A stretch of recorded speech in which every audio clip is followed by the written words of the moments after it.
Je te donne tout ce que j'ai, je t'appartiens. Alléluia. Gloire à Dieu. Mesdames et messieurs, bien-aimés dans le Seigneur, bonjour et une fois de plus, bienvenue dans cette édition de votre émission, notre émission tous ensemble. La parole d'impact. J'espère que la nuit a été merveilleuse. Mais avant de dire quoi que ce soit, prenons le jingle et on se retrouve juste derrière.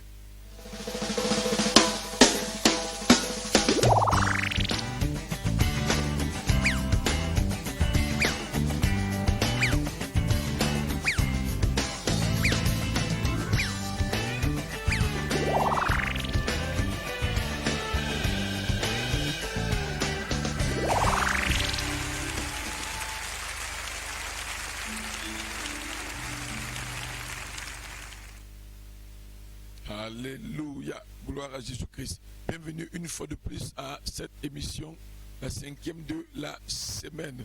Bienvenue à ceux-là qui viennent de découvrir cette page Facebook, qui viennent d'être en connexion à ce direct. Bienvenue à ceux-là qui sont déjà des fidèles spectateurs, fidèles internautes de cette page Facebook, qui sont permanemment connectés au direct du 5h30, la parole d'impact. Je voudrais rappeler que la parole d'impact, c'est une émission quotidienne des révélations de Dieu pour impacter des vies au quotidien. Une émission que Dieu lui-même a instruit et a permis que cela puisse avoir lieu tous les jours, tous les matins, de 5h30 à 6h30 heure du Cameroun, de lundi à vendredi. Nous sommes donc vendredi, le dernier vendredi, le dernier jour de la semaine, et nous avons un message encore particulier pour toi qui nous regardes et pour toutes tes connaissances. C'est pour cette raison donc que je t'exhorte à partager au maximum.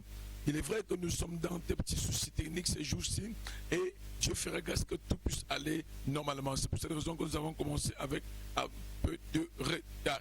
Mais ce qui est le plus important, c'est que, comme quelqu'un a dit un jour, mieux vaut tard que jamais. Tu es là ce matin, je suis là ce matin, nous sommes là ce matin. C'est ça la chose la plus importante, parce que la Bible dit que 2 ou 3, quand ils sont rassemblés, Dieu est au milieu de nous. Ça veut dire certainement le Seigneur est parmi nous pendant que nous échangeons, pendant que nous partageons, pendant que nous sommes en ce moment de dévotion. Alléluia. Je crois dans le nom puissant de Jésus-Christ que c'est également parce que Dieu a un plan nouveau pour toi qui est connecté maintenant, qu'il a permis que tu sois là en ce moment à cette heure-ci, parce qu'il est 5h30 heure du Cameroun. Je voudrais que tu te rassures que tu fais partie des abonnés, parce qu'en t'abonnant, chaque fois qu'il y aura le direct, tu auras la notification. Nous sommes encore comme ça dans la phase de nos 3 jours de croisade. Nous nous battons pour que cela soit en direct, même si pour le moment on a quelques petits soucis, mais les choses vont s'arranger. C'est pour cette raison que même avant de dire quoi que ce soit, tu peux être de ceux-là qui permettent que la chose soit arrangée. Mais pour que tu puisses bien t'installer ce matin, avant qu'on ne dise quoi que ce soit concernant le message du jour, je voudrais te proposer de suivre avec moi ce vidéogramme de Maria Adé et on se retrouve juste derrière.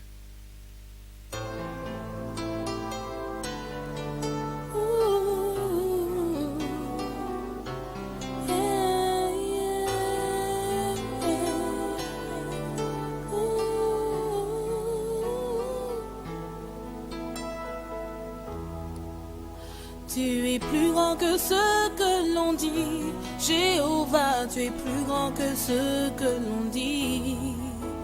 Tu es plus grand que ce que l'on dit, tu es plus grand que ce que l'on dit. Tu es excellent, tu es merveilleux, tu es plus grand que ce que l'on dit. Oh, tu es excellent, tu es merveilleux, tu es plus grand que ce que l'on dit. Tu es plus grand que ce que l'on dit. Jéhovah, tu es plus grand que ce que l'on dit. Tu es plus grand que ce que l'on dit. Tu es plus grand que ce que l'on dit. Tu es excellent, merveilleux. Tu es plus grand que ce que l'on dit. Oh,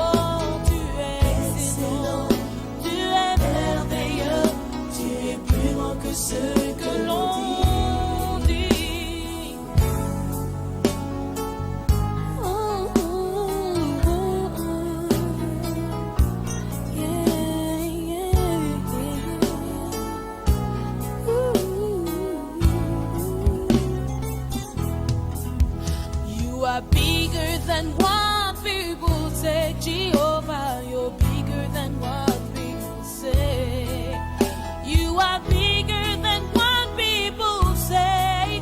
You are bigger than what people say. You are excellent. You are marvelous. You are bigger than what people say. Oh, you are excellent. You are marvelous. You are bigger than what people say. You are bigger than what people say. You are bigger than what people say. You are bigger, better, greater than what people say. You are excellent. You are marvelous. You are bigger than what people say. You are bigger than what people say. Yes, you are.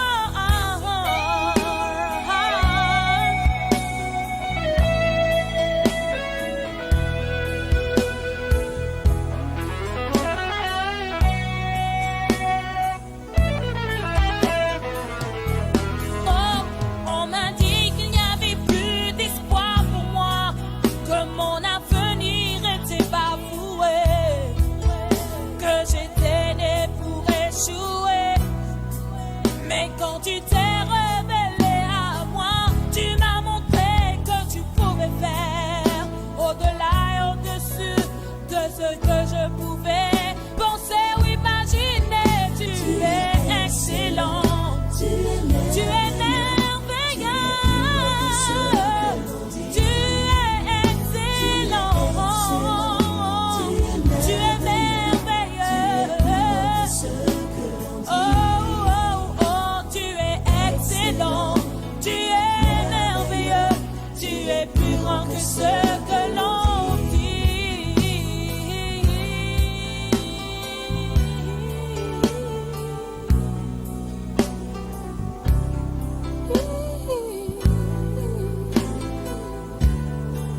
Oh, merci Seigneur, ta grandeur est infinie.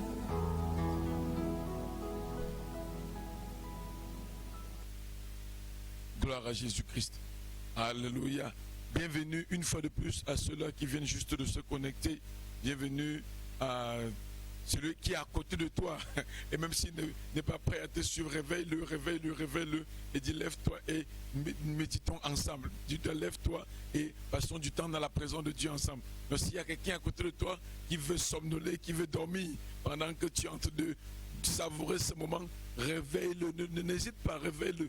Tu seras en train d'ajouter comme ça quelqu'un ce matin, à la bénédiction que Dieu veut déverser. Amen, amen. Donc rassure-toi que le maximum de personnes sont connectées pour pouvoir suivre cette parole. Ce matin, nous allons partager sur un thème. Comment, c'est discerner la volonté de Dieu tout court. Alléluia. C'est pour montrer comment discerner la volonté de Dieu. Discerner la volonté de Dieu. Discerner la volonté de Dieu. Amen, amen. Donc il est question qu'à l'issue de ce message, que chaque personne sache exactement comment faire pour pouvoir discerner la volonté de Dieu. Quels sont les préalables pour pouvoir discerner la volonté de Dieu. Et notre texte de partage se trouve dans le livre de Romains, chapitre 12, versets 1 et 2. Versets 1 et 2. Romains, chapitre 12, versets 1 et 2. Nous allons avant toute chose prier afin que le Maître suprême, l'Éternel des armées, le Seigneur Jésus-Christ, puisse particulièrement se manifester pendant que nous allons, afin qu'il prenne le contrôle total de ce moment de dévotion. Au nom de Jésus-Christ, je voudrais t'exhorter à prendre la position qui te plaît. Si tu veux te mettre à genoux, fais-le. Si tu veux te mettre debout, mets-toi debout. Si tu veux t'asseoir, assieds-toi. Si tu veux te coucher, couche-toi. Mais le plus important, c'est que ton cœur soit disposé, tout ton être soit disposé pendant ce moment de prière. Au nom de Jésus-Christ, prions. Seigneur, nous te bénissons encore ce matin, dans notre Père Céleste. Nous te remettons toute la gloire pour ce que tu nous as encore réveillés. Tu nous as permis d'être connectés à ce moment. et tu nous donnes maintenant la grâce de pouvoir écouter ta parole. Seigneur, c'est toi qui fais toutes choses. Nos vies dépendent de toi. Nous ne pouvons rien sans toi. C'est pourquoi ce matin, nous voulons nous soumettre à ta majesté. Nous voulons nous soumettre à ta présence et te supplier afin que tu œuvres encore pendant ce moment de dévotion, que tu agisses et que tu te révèles encore. Père, je prie afin que par-dessus tout, tu donnes à chaque personne qui est connectée de pouvoir recevoir la portion de la bénédiction qui lui est réservée au travers de ce message. Glorifie encore ton nom ce matin au nom puissant de Jésus-Christ. Amen. Alléluia. Gloire à Jésus-Christ. Amen, amen, amen, amen. Alléluia. Amen, amen, amen. Gloire à Jésus-Christ. Alléluia. Amen, amen, amen. Gloire à Dieu.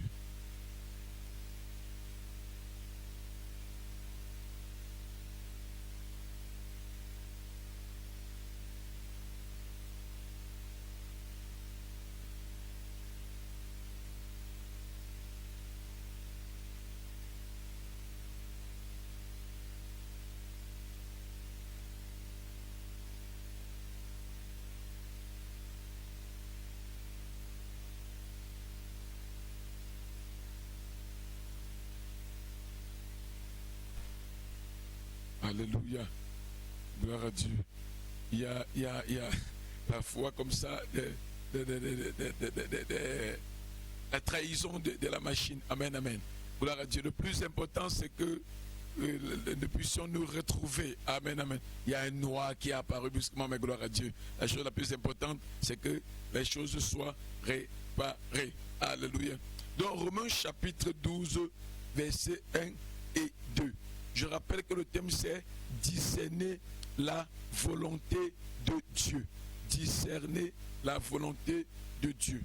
Romains chapitre 12, versets 1 et 2. Je lis au nom de Jésus. Je vous exhorte donc, frères, par les compassions de Dieu, à offrir vos corps comme un sacrifice vivant, saint, agréable à Dieu, ce qui sera de votre part un culte raisonnable. Ne vous conformez pas au siècle présent, mais soyez transformés par le renouvellement de l'intelligence, afin que vous discerniez quelle est la volonté de Dieu, ce qui est bon, agréable et parfait. Amen. Gloire à Dieu. Discerner la volonté de Dieu. Discerner la volonté de Dieu. L'une des choses les plus... le constat qu'on fait, c'est que bon nombre de chrétiens aimeraient accomplir, c'est pas bon nombre de chrétiens, la quasi-totalité des hommes sur la terre aimeraient bien entreprendre n'importe quoi, bien faire n'importe quoi, en se rassurant que on se trouve dans la volonté de Dieu. N'importe qui aimerait se rassurer que ce qu'il fait est selon la volonté de Dieu. Je voudrais dire en passant que de façon générale, il y a la volonté parfaite de Dieu et la volonté permissive de Dieu. Il y a la volonté parfaite de Dieu et il y a la volonté permissive de Dieu. Et lorsqu'on dit discerner la volonté de Dieu, c'est en fait pouvoir discerner la volonté parfaite de Dieu. Je voudrais expliquer en disant que lorsqu'on dit la volonté parfaite de Dieu, c'est en fait ce que Dieu veut, je veux dire quoi? C'est que Dieu a en fait prévu. Alléluia. Amen, amen. C'est que Dieu a prévu. Lorsqu'on parle de la volonté parfaite de Dieu, il est question exactement de ce que Dieu, ce qui entre exactement dans le plan parfait de Dieu, dans le plan que Dieu lui-même a tracé. Parce que de façon générale, il dit dans le livre de Jérémie 29, le verset 11, que voici les projets que j'ai formés sur vous. Il dit projet de paix. Donc tu vois, dans le plan parfait de Dieu, Dieu a tracé un projet de paix. un projet où, normalement, si quiconque entre dans cela, automatiquement, il va connaître la paix dans chaque aspect de sa vie. C'est vrai que à première vue, le plan de Dieu peut parfois se présenter comme quelque chose de contraire à la logique. Par exemple, lorsqu'on voit dans le livre de Matthieu 4 ou encore Luc 4, on voit que Jésus, après son baptême, est conduit dans le désert par le Saint-Esprit. Est-ce que c'était le plan de Dieu? Oui, c'était même le plan parfait de Dieu. Pourquoi? Parce que Dieu avait prévu pour le Seigneur Jésus le revêtement de la puissance qui devait lui permettre d'accomplir de bien accomplir le ministère pour lequel il est venu sur la terre. Amen, amen. Mais lorsque le Saint-Esprit le conduit au désert, ça veut dire le Saint-Esprit le conduit pour qu'il soit tenté par le diable. Il devait faire 40 jours et 40 nuits sans manger, sans boire. Donc on peut voir par là que dès lors que Dieu veut te conduire dans son plan parfait, à vue d'œil, ça ressemble, ça a toujours l'impression que ça ne vient pas de Dieu. Comment quelqu'un qui vient de se faire baptiser est directement conduit dans le désert? Ça donne toujours l'impression que ce n'est pas ça. Mais parfois l'homme se retrouve donc à cause de l'épreuve qu'il doit affronter. L'homme se retrouve en train de chercher une autre voie, la voie la plus facile. Et pour atteindre un but, parfois atteindre ses buts et n'est pas atteindre quelque chose qui semble être le but. Et ce n'est pas toujours le but. Ça fait donc à cause du fait qu'il a contenu pour atteindre cela, il finit toujours par subir les conséquences. Ça fait donc que, n'étant pas dans le plan parfait de Dieu, il finit par atteindre quand même le but. Mais selon Dieu, en fait, selon l'explication que je voudrais donner, c'est que ce qu'il atteint, c'est dans le plan, ce qu'on appelle la volonté permissive de Dieu. Je m'explique un peu. Dans le plan parfait de Dieu, Jacob devait recevoir la bénédiction de son papa Isaac. Et ça devait être, il devait recevoir cela par un moyen précis. Mais il n'a pas osé utiliser le moyen que Dieu avait prévu, mais ils sont passés par la ruse avec l'aide, il est passé par la ruse avec l'aide de sa mère pour recevoir la bénédiction. Ça fait donc que pour qu'il ait la femme réelle que Dieu avait prévue pour lui. Je veux dire en passant que la femme que Dieu avait prévue pour Jacob, qui était dans le plan parfait de Dieu, c'était Léa. Léa qui est celle que Laban a donnée à Jacob en le trompant. En fait, c'était même elle la véritable femme. La preuve, lorsqu'on parle d'Israël, la restauration l'Éternel dit à Abraham que les nations de la terre seront bénies par toi. Et cela est conclu par qui? Pas par les enfants de Rachel. Non. Cette chose devient matérialisée, se matérialise au travers de l'enfant de Léa. Léa qui était celle qu'on a donnée à Jacob par force. Pourtant, dans le plan parfait de Dieu, Léa était la femme que Dieu avait prévue. Je vais mieux expliquer cela. C'est Judas qui finit par enfanter Jésus-Christ à plusieurs générations. On appelle Jésus le Seigneur, le lion de la tribu de Judas. C'est lui qui vient de nous donner accès au monde, à la bénédiction d'Abraham. Donc on peut parler que dans le plan parfait de Dieu, la femme que Dieu avait, dans la volonté parfaite de Dieu, la femme que Dieu avait prévue pour Jacob, c'était Léa. Mais à cause du fait que Jacob a reçu la bénédiction par usurpation, alléluia, il n'a pu jouir de ces bénédictions aussi. Ces bénédictions, ça a commencé à se matérialiser sur sa vie aussi de façon voilée. C'est pour ça que la véritable femme qu'on amène pour lui donner, on amène la femme étant voilée, à savoir Léa. Il a eu toute la passion pour Rachel. Mais Rachel, c'était la femme qu'il voulait. Mais Dieu l'a laissé épouser Rachel. C'est ça qu'on appelle dans la volonté permissive. Dieu a permis qu'il épouse finalement Rachel. Mais ce n'était pas dans le plan parfait de Dieu que Jacob épouse Rachel. Mais si Jacob était passé par les bons moyens pour recevoir la bénédiction qui lui était destinée, Dieu devait lui ouvrir les yeux. Et dès lors qu'il devait voir Rachel, ça ne devait rien lui dire. Mais quand il devait voir Léa, malgré que la Bible nous décrit qu'elle n'était pas belle de figure, il devait savoir voir au travers de la figure qui semblait ne pas être belle une grande gloire cachée. Amen, amen. Pourquoi? Parce que ayant reçu la bénédiction par les bons moyens, mais dès lors qu'il ne passe pas des moyens de contournement, la véritable femme vient à lui de façon voilée. Je reviens encore. Discerner la volonté de Dieu, c'est discerner la volonté parfaite de Dieu. La volonté permissive est celle que nous forçons pour atteindre le but. Et comme Dieu est un Dieu miséricordieux, il te permet quand même de le faire, même si ce n'est pas dans son plan parfait. La différence entre la volonté parfaite de Dieu et la volonté permissive, c'est que quand tu es dans la volonté parfaite de Dieu, automatiquement, tu finis par être en paix dans ce que tu es en train de faire. Mais quand tu es dans la volonté permissive de Dieu, tu seras prêt à subir les conséquences. Parce que Dieu t'a permis d'être dans cette volonté, d'être dans ce que tu es en train de faire, mais Dieu n'était pas d'accord à 100%. Et à cause de cela, plusieurs enfants de Dieu se retrouvent parfois, même dans certains foyers, alors que ce n'était pas leur mari, ou encore ce n'était pas leur femme.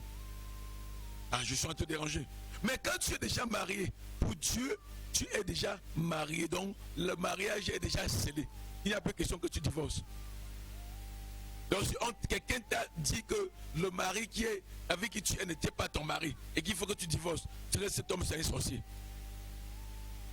Dès lors que tu as mis l'alliance, même si c'est dans la volonté permissive de Dieu, non, au ciel, le mariage est déjà scellé. Maintenant, comme ce n'était pas la volonté parfaite de Dieu, tu es obligé de subir les conséquences jusqu'à ce que la mort vous sépare. Alléluia. C'est pour ça qu'il est toujours bon de discerner la volonté parfaite de Dieu. Et c'est donc le but du message de ce jour. Il est bon de discerner la volonté parfaite de Dieu. Dès lors que tu es dans la volonté parfaite de Dieu, peut-être à première vue, ça peut sembler ne pas être ce que tu voulais. Mais dès lors que tu entres pleinement dans la volonté parfaite de Dieu, ce qui sera visible après sera quelque chose que tu n'avais jamais imaginé. Lorsqu'il dit à Jésus, va dans le désert pour te faire tenter par le diable et pour faire 40 jours de jeûne et de prière, c'est quelque chose où un homme normal ne devait pas s'engager dans ça. On te dit, le diable va te tenter. Mais Jésus y allait. Derrière cette tentation se cachait le revêtement de la puissance. Quand tu es dans la volonté parfaite de Dieu, on peut parcourir les 4 évangiles, on se rend compte que Jésus a accompli son ministère avec aisance. Jusqu'à ce que la mort, jusqu'à ce qu'il soit crucifié et qu'il puisse ressusciter d'entre les morts, il a accompli son ministère terrestre avec aisance. Pourquoi? Parce qu'il est entré dans la volonté parfaite de Dieu. Quiconque entre dans la volonté parfaite de Dieu, automatiquement, il finit par mener une vie paisible. Lorsqu'on regarde le cas d'Abraham, Abraham a un moment sorti de la volonté parfaite de Dieu. En allant avec Agar, au point où ils ont eu Ismaël. Mais heureusement, il est revenu et finalement sa femme Sarah a enfanté Isaac.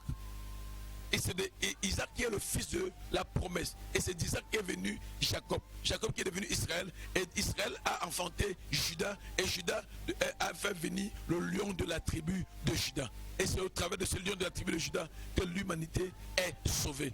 En fait, quiconque croit en lui, en Jésus-Christ. Il faudrait donc que tu sois capable, à l'issue de ce message, de discerner la volonté parfaite de Dieu. Amen, amen. Comment donc discerner la volonté de Dieu? Nous venons de lire le texte de Romains chapitre 12, le verset 1 et 2. peut-être je peux me permettre de relire. Il dit, je vous exhorte donc, frères, par des compassions de Dieu, à offrir vos corps comme un sacrifice vivant, saint, agréable à Dieu, et ce qui sera de votre part un culte raisonnable. Il dit, ne vous conformez pas au siècle présent, mais soyez transformés par le renouvellement de l'intelligence, afin que vous discerniez quelle est la volonté de Dieu, ce qui est bon, ce qui est agréable, ce qui est parfait. Amen, amen. Alléluia. Comment donc discerner la volonté parfaite de Dieu? Comment donc discerner la volonté de Dieu? Je voudrais, avant de te dire exactement comment, te conseiller à ne rien entreprendre si tu n'es pas certain que tu es dans la volonté parfaite de Dieu. Dieu, dans sa miséricorde, peut te permettre.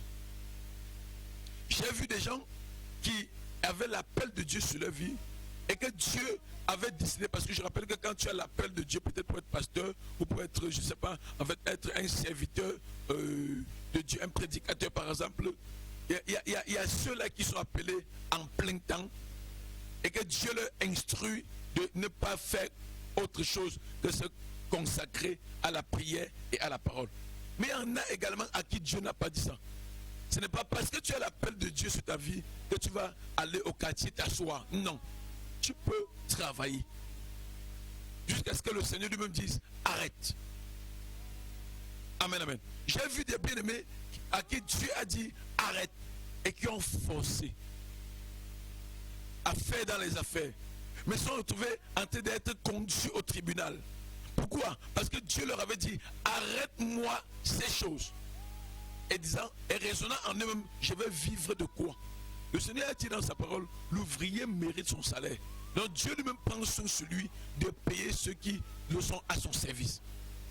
Mais dès lors qu'il te dit, arrête telle autre activité, en tant que serviteur de Dieu, en tant qu'instrument dans la main de Dieu, tu devrais arrêter. Et j'ai donc vu des serviteurs de jeunes de Dieu se permettre d'aller faire autre chose, alors que Dieu leur avait donné l'instruction de tout arrêter. Et ils se sont retrouvés en train d'entreprendre un marché, ayant emprunté de l'argent quelque part pour pouvoir faire avancer ce marché. Et le marché n'a pas donné. Ils ont perdu tout. Et maintenant, il fallait restituer ce qu'ils ont emprunté. N'ayant pas de quoi le faire, on les a conduits au tribunal. Amen, amen. Pour certains, ils ont même réussi. Ce n'est pas parce qu'ils ont réussi qu'ils sont dans la volonté parfaite de Dieu. Non, ils sont dans la volonté permissive. Donc, quand tu es dans la volonté permissive de Dieu, tu sois prêt à subir toutes conséquences. Peut-être ça peut marcher ici, mais demain, si ça ne marche pas, sois prêt à subir les conséquences.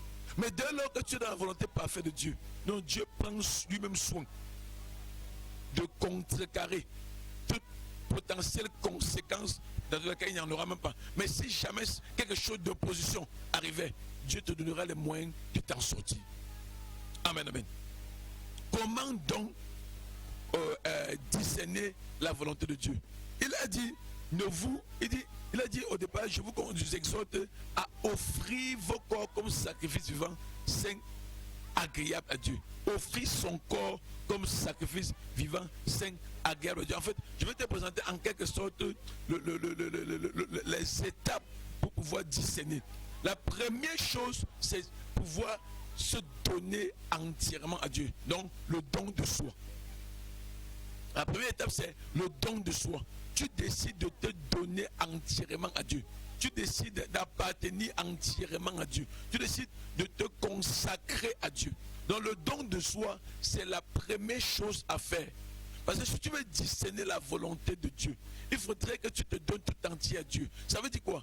Si tu te donnes tout entier à Dieu, c'est qu'en fait, premièrement, tu ne chercheras même plus ta volonté. C'est que tu es d'office en train de te soumettre à la volonté de Dieu. Mais dès lors que tu ne t'es pas donné tout entier à Dieu, tu vas toujours chercher tes propres intérêts. Chercher toujours ce qui est facile. Mais dès lors que tu t'es donné, c'est-à-dire que même si la chose semble caduque, tu dis, je me suis donné à Dieu, que Dieu prend soin lui-même de résoudre ses problèmes. Beaucoup de personnes ont souvent voulu résoudre un certain nombre de problèmes par leur force. Ce n'est pas possible. Beaucoup ont souvent voulu résoudre un certain nombre de problèmes de par leurs finances. Ce n'est pas possible. Dès lors que tu n'es pas dans la volonté de Dieu, dès lors que tu ne t'es pas donné tout entier, bien-aimé, Dieu ne réagira pas. C'est quand tu te donnes et qu'il y a une situation, il dit, ok, celui-ci m'appartient. Ce qui s'oppose à sa vie est en train de s'opposer à moi. Et si ça s'oppose à moi, je suis d'office vainqueur parce que je suis Dieu. Et il va se lever, il va contrecarrer la chose. Le don de soi est indispensable. Hier encore, pour ceux qui ont été en direct sur notre page à la croisade, nous avons insisté sur la consécration. Le don de soi est indispensable. Tu ne peux rien faire si tu ne t'es pas donné entièrement à Dieu. Dieu ne peut rien faire, tu ne peux rien connaître en termes de volonté parfaite de Dieu si tu ne t'es pas donné. Jésus, dans Luc 4, ne tenait plus compte de sa vie. Vous voyez un monsieur qui sort de sa maison, peut-être sa maman lui avait demandé d'aller chercher du bois ou d'aller, je ne sais pas où. Il a dit il va le faire au retour de son baptême. Il est sorti pour faire le baptême et dès lors qu'il arrive, il entre dans les eaux du baptême, il sort. Ça veut dire que l'Esprit de Dieu lui dit, va dans le désert, tu seras tenté par le diable. Et Jésus, parce qu'il s'était donné entièrement à Dieu, n'a plus pensé à sa propre vie. Il a dit, ok, moi, je n'ai pas prévu jeûner. Mais comme Dieu dit d'entrer dans 40 jours de jeûne et de prière, comme je ne m'appartiens plus à moi, je me suis donné à Dieu, j'obéis. Tu ne peux pas discerner la volonté de Dieu si tu n'as pas commencé par te donner tout entier à Dieu. Le Seigneur Jésus encore à Gethsemane. Lorsqu'on va dans le livre de Jean 18. Amen, amen. Si on va jusqu'à Jean 19, la Bible nous raconte que Jésus à Gethsemane a prié et a dit, s'il est possible que cette coupe s'éloigne de moi. Non pas selon ma volonté, mais selon ta volonté. Jésus voulait être épargné de la coupe. Ce n'était pas facile. Il voyait ce qu'il devait souffrir. Il voyait ce qu'il devait subir. Je vais dire en passant, hein, bien aimé, ce n'était pas la croix qui effrayait Jésus. Alléluia. En fait, quand il dit effrayé, en fait, peut-être j'abuse en disant effrayé. Ce n'était pas la croix. Quand il disait s'il était possible que cette coupe. En fait, ce n'était pas la croix qui était un problème pour Jésus. C'est qu'il se voyait un homme qui n'a pas péché. Il voit comment le péché de toute la terre va entrer en lui. Il dit, Seigneur, si ça peut. Il parle de la coupe, de la coupe, de la coupe. La coupe, c'est ce qu'on remplit. Et il s'est constitué donc en coupe pour recevoir le péché de toute l'humanité. C'est pour ça qu'il peut dire, s'il est possible que cette coupe s'éloigne de moi. Après il dit, non pas selon ma volonté, mais Père, selon ta volonté. Tu comprends qu'il s'était consacré à Dieu. Il s'était donné tout entier à Dieu. Il a dit, ok, ça ne dépend pas de moi. En fait, je veux le dire humainement parlant, Jésus pouvait refuser. Il dit, non, je ne veux même pas que ces péchés en touchent moi. Il a accepté porter le péché de toute l'humanité. Un homme qui n'avait connu aucun péché jusqu'à l'âge de 33 ans où il a été crucifié. Aucun péché. Donc il vient expérimenter. En fait, il n'a pas. J'ai failli dire expérimenter. Il vient. Le péché vient toucher sa vie pendant qu'il meurt sur la croix. C'est pour ça qu'avant cela, il dit, Seigneur, si c'était possible que cette coupe s'éloigne de moi. Mais il dit, non pas selon ma volonté. Il dit, pourquoi? Parce que je suis consacré à toi, je me suis donné à toi. Le don de soi est indispensable. Le don de soi est indispensable. Si tu veux connaître la volonté de Dieu pour ton mariage, commence d'abord par te donner toi-même à Dieu. Si tu veux connaître la volonté de Dieu pour tel projet que tu veux entreprendre, commence d'abord par te donner toi-même à Dieu. Parce que dès lors que tu te donnes à Dieu, tu ne réfléchis plus pour toi, mais tu réfléchis pour Dieu. Et que ta pensée est automatiquement consacrée à Dieu et ça ne peut recevoir que ce qui est de Dieu. le don de soi est indispensable. Le don de soi est indispensable. Le don de soi est indispensable. Alléluia. Le don de soi est indispensable. Donc la première chose à faire pour pouvoir discerner la volonté de Dieu, c'est se donner entièrement à Dieu. C'est pour ça qu'il dit s'offrir comme sacrifice vivant, comme sacrifice saint, comme sacrifice agréable. Dans Jean 8, verset 28, le Seigneur Jésus dit, celui qui m'a envoyé est toujours avec moi, parce que je fais toujours ce qui lui est agréable. Dieu sera toujours avec toi si tu fais toujours ce qui lui est agréable. Et comment lui être agréable? Ce n'est que si tu te donnes entièrement à Dieu. Amen. Au verset 2, il dit, ne vous conformez pas au siècle présent. Il dit, ne vous conformez pas au siècle présent. Ne vous conformez pas au siècle présent. Je vais dire quelque chose qui va un peu déranger quelqu'un, mais c'est la vérité. Si, lorsqu'on regarde une femme, une fille par exemple, qui est dans une famille, et quand dans cette famille, il y a un problème de célibat, donc il y a un problème de mariage, les gens n'arrivent pas à se marier, tu vas te rendre compte que la jeune fille voudra peut-être se marier, mais ne sentira pas la pression. Pourquoi? Parce que le milieu dans lequel elle vit, les gens ne se marient pas facilement. Donc pour elle, elle a d'accepter ça. Elle ne se casse pas trop pour ça. Mais si tu arrives dans une autre famille où les gens se marient facilement, tu verras que même quelqu'un, dès qu'il a 21 ans, 22 ans, voudra se marier. Là, ce n'est plus trop parce que le mariage est une institution, mais c'est parce qu'il voit d'autres personnes se marier. Et c'est la même chose. Plusieurs personnes parfois font des choses, pas parce que c'est bien, mais parce qu'ils voient d'autres faire.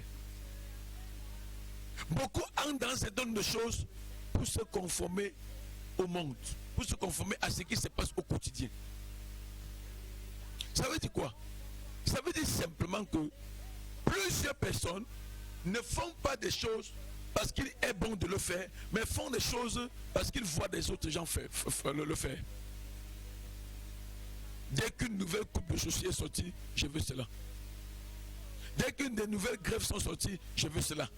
Donc parfois, les gens n'ont même pas de moyens pour s'approprier de ces choses, mais sont prêts à se sacrifier, à se détruire, à détruire même ce qui devait leur permettre de devenir quelqu'un de main pour entrer en possession de ce qu'ils ont convoité. Lorsque le Seigneur dit, ne vous conformez pas au siècle présent, il veut dire en quelque sorte, renoncez au monde. Séparez-vous de la pensée du monde. La deuxième chose, c'est se séparer de la pensée du monde. Fait comment? C'est se séparer de la pensée du monde. Donc refuser de fonctionner comme monsieur tout le monde. Est-ce que tu sais que quelqu'un qui passe du temps avec Dieu et quelqu'un qui passe du temps avec les hommes, le niveau de discerner la volonté de Dieu est toujours différent. Parce qu'en passant, dans ta pensée, il y a toujours plusieurs voix. Et les voix se multiplient selon que tu te retrouves aussi en train d'être à plusieurs endroits et avec plusieurs types de personnes. Mais quelqu'un qui se bat autant qu'il peut pour ne pas être avec le monde et être plutôt avec Dieu, automatiquement la voix qui retentit plus dans son esprit, c'est la voix de Dieu. Mais dès lors que tu veux te conformer au monde, tu veux faire comme les gens du monde, tu veux faire comme monsieur tout le monde, bien aimé, tu n'auras pas la capacité de discerner la voix de Dieu. Pourquoi? Parce que c'est la voix du monde qui sera en train de retentir encore plus fort dans ton esprit. C'est vrai que tu ne pourras pas discerner la volonté de Dieu. Justement ça. Amen, amen. Alléluia. Amen, amen. Le fait de regarder les gens et de convoiter ce qu'ils ont, ça peut parler dans ton esprit. Le fait de voir la tendance de la mode, ça peut parler dans ton esprit. Donc ça peut être un blocage pour toi pour discerner la volonté de Dieu. C'est pour cette raison qu'il faudrait se battre autant que possible pour se séparer de la pensée du monde. Ce n'est pas parce qu'une nouvelle coupe de voiture est sortie qu'il faudrait automatiquement que tu aies cela. Ce n'est pas parce qu'une nouvelle coupe de chaussures est sortie qu'il faudrait automatiquement que tu aies cela. Je ne dis pas qu'il ne faudrait pas s'habiller. Non, les enfants de Dieu devaient être les personnes les plus glorieuses. Mais ne pas laisser que le monde soit celui qui te dirige. Ne pas laisser que les tendances du monde soient ce qui te dirige. Non, tu fais toutes choses selon que Dieu veut. Mais chaque fois que tu vas être attaché aux choses de ce monde, tu ne pourras pas discerner la volonté de Dieu. J'ai vu des jeunes filles qui se sont conçues le mari modèle dans leur esprit. Ça fait que le véritable mari qui est dans le plan parfait de Dieu, lorsqu'il vient s'approcher de ces jeunes filles, oh, non, tu n'es pas mon style. Tu n'es pas mon genre de mari. Non, tu n'es pas de ma catégorie. Pourtant, dans le plan parfait de Dieu, c'est véritablement son mari. Dieu n'a présenté qu'un homme qui a apparemment une coquille, qu'il faut juste enlever la coquille et découvrir le véritable homme que tu avais longtemps aspiré. Mais beaucoup, parce qu'ils veulent avoir un mari tendancieux. Il va avoir un époux, comment les jeunes appellent ça, slimé. Il va avoir un époux selon le modèle de Hollywood. Bien aimé, bien aimé, bien aimé. Chaque homme, ou encore chaque femme, vient d'une façon, mais c'est dans le foyer que tu modélises afin de lui donner la forme que tu avais désiré avoir. Et la forme est ici spirituelle. La forme est ici comment? Spirituelle. Mais dès lors que tu regardes beaucoup les séries, dès lors que tu écoutes beaucoup les commentaires, bien aimé, la plupart de ceux qui parlent beaucoup autour de toi ne font pas ce qu'ils te disent. La plupart de ceux-là qui parlent beaucoup de toi de certaines choses, ils ne font pas ce qu'ils te disent. Derrière, ils partent encore réfléchir pour voir comment s'en sortir, sans appliquer ce qu'ils t'ont donné comme conseil. Mais si tu laisses que ce qu'ils ont dit corrompe ton esprit, tu ne pourras pas discerner la volonté parfaite de Dieu. Quelqu'un approche, il n'a l'air de rien.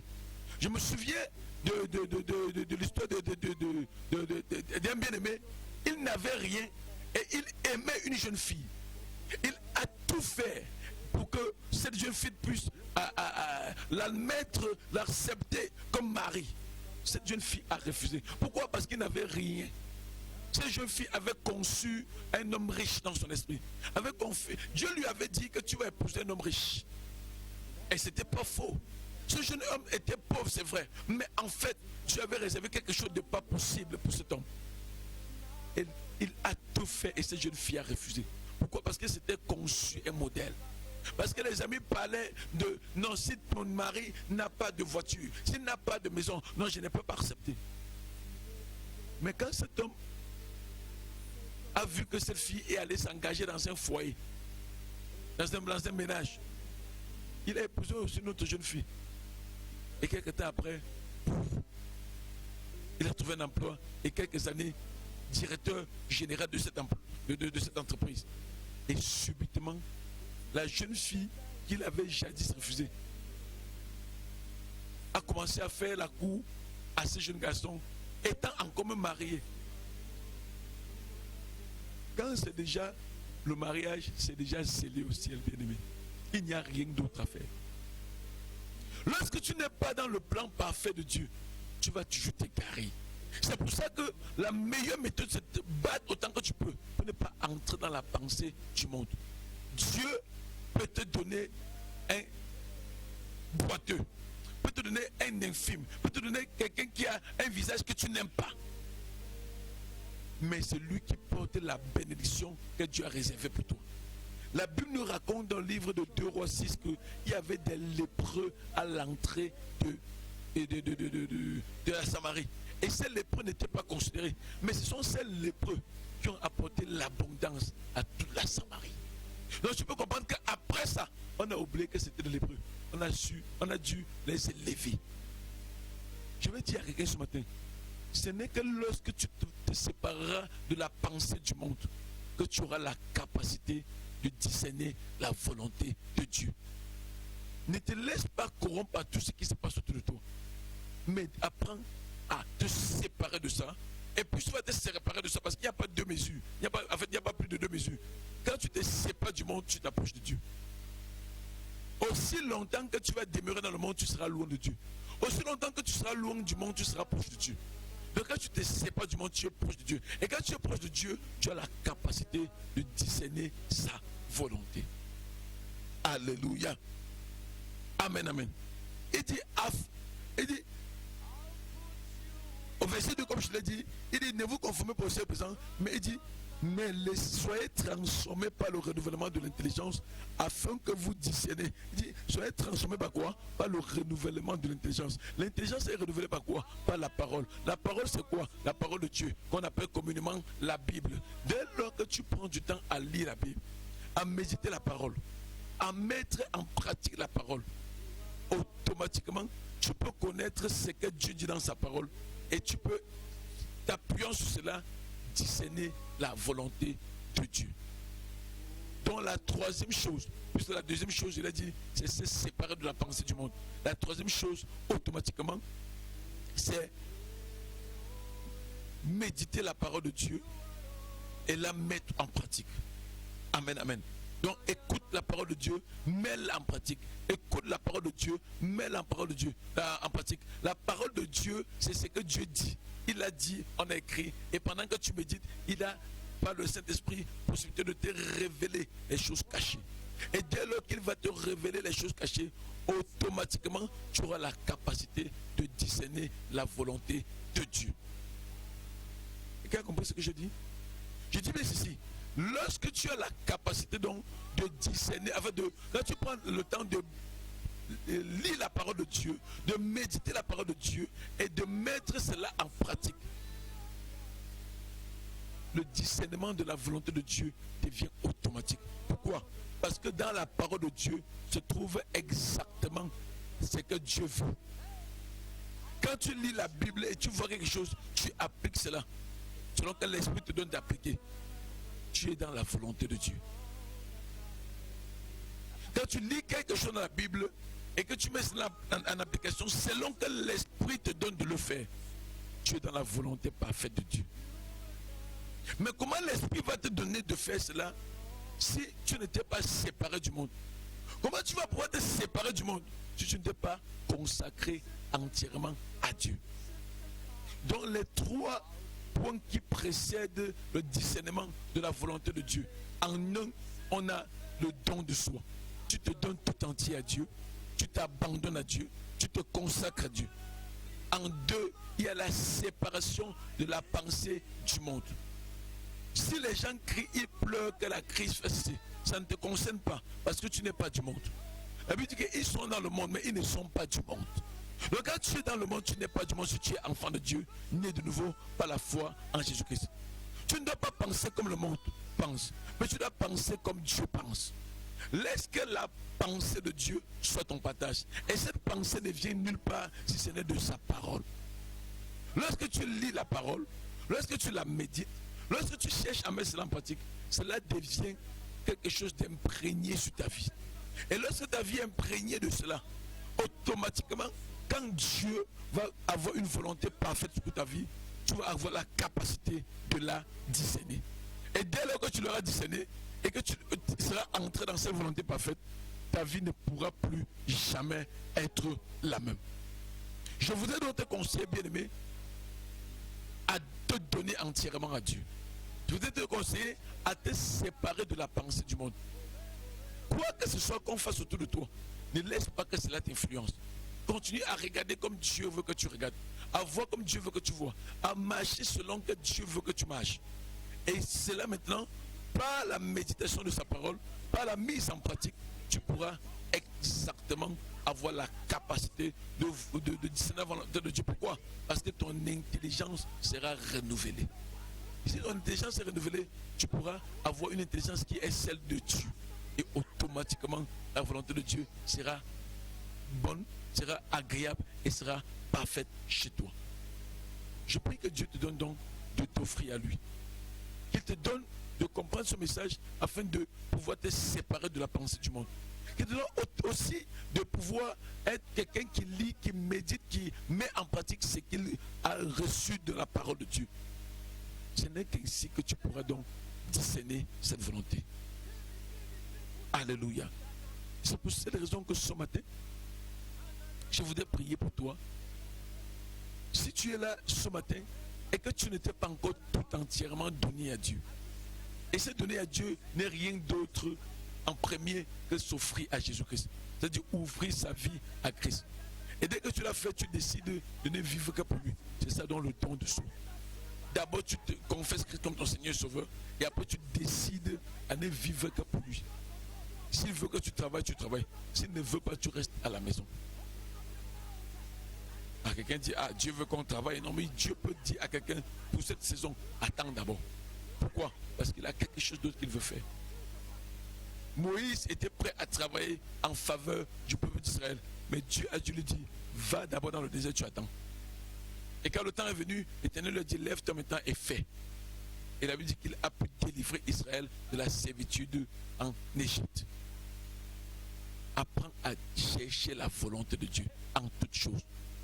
Et pour pouvoir trouver cette volonté, il faut que tu aies la capacité de la discerner. Et dès lors que tu l'auras discerné, applique cela et les choses étranges vont se passer sur ta vie. Mais j'ai dit, première chose, donne-toi. Ouvre ton cœur à Jésus-Christ, mais donne-toi aussi comme sacrifice à Dieu afin de le servir, de ne dépendre que de lui. C'est pas toi du monde. Et comme je l'ai dit, médite la parole et des choses étranges vont se passer avec toi. Je prie au nom de Jésus-Christ que le Seigneur te donne donc de mettre cette parole en pratique. Que les 3 étapes qui précèdent le discernement de la volonté soient ton partage. Et que le discernement de la volonté soit également réel sur ta vie. Au nom puissant de Jésus. Je prie que le Seigneur te donne de ne pouvoir entrer que dans sa volonté parfaite. Que tu n'entreprennes rien sans sa volonté parfaite. Qu'il ouvre tes yeux spirituels, tes oreilles spirituelles et qu'il t'accorde le discernement. Au nom puissant de Jésus-Christ. Amen. Amen. Alléluia.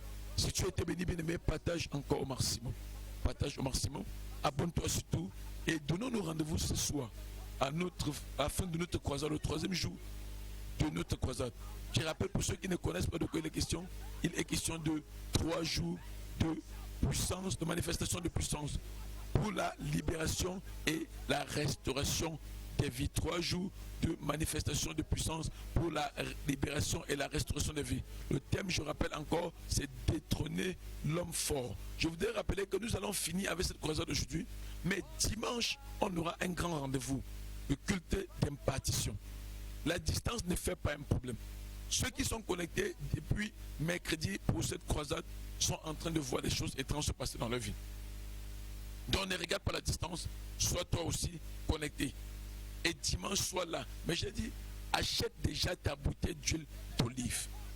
Si tu peux te déplacer pour être au Cameroun, pour être à Yaoundé dimanche pour le culte d'impartition, sois là. Sois là, bien-aimé.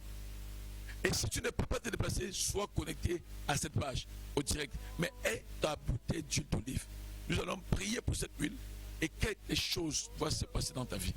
Tu vas expérimenter la grâce et la faveur divine dans chaque aspect de ta vie. Je t'assure, il est question que l'homme fort soit détourné. Et depuis mercredi, nous sommes en train de l'enlever sur le temps. Ce soir, ce sera fini. Et dimanche, tu seras celui-là qui sera intronisé comme roi dans cette génération. Donc prépare-toi à être là ce soir ou à être connecté dès qu'il sera 18h du Cameroun à cette page. Ou encore, prépare-toi autant que tu peux. Voyage et sois présent ici. Tu es béni. La grâce de Dieu est sur toi. abonne-toi à cette page. Parce que chaque fois qu'il y aura des notifications, tu auras également, à chaque fois qu'il y aura le direct, tu auras la notification. Tu es abondamment béni. Rendez-vous donc ce soir, 18h, heure du Cameroun. Dis à tes amis, à tes proches, à tous ceux qui sont connectés avec toi sur Facebook, de se connecter aussi à cette page ce soir lorsqu'il sera 18h. Partage davantage et sois béni. Shalom. Put you in front of my destiny. You are all that matters. Oh, I'll make room for two. You and I, Jesus. You are all that matters. Yeah. I'll put you in front of, in front of my destiny. You are all that matters. All that matters.